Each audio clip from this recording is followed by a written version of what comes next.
مرا ای شمع میل گریه شد در هجر یار امشب. تو بنشین گریه دلسوز را با من گذار امشب.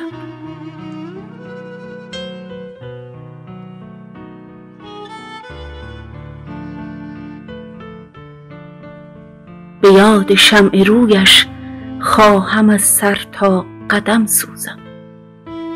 برو برو ای اشک آب از آتش من دور دار امشب.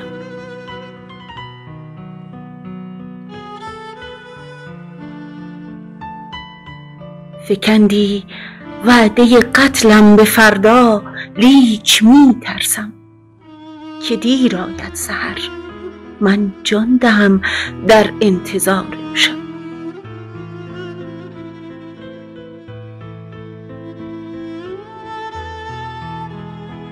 نهان از خلق دارم عزم کویش حسبت الله. مرا رسوا مساز ای ناله بی اختیار امشب.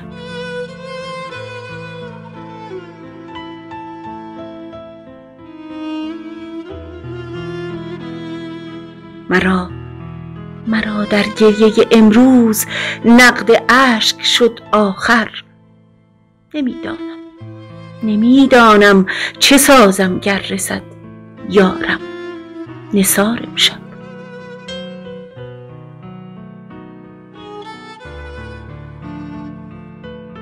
متاع خواب را بربوده اند از مردم چشمم، مگر بخت بد افکنده است سوی من گذار امشب.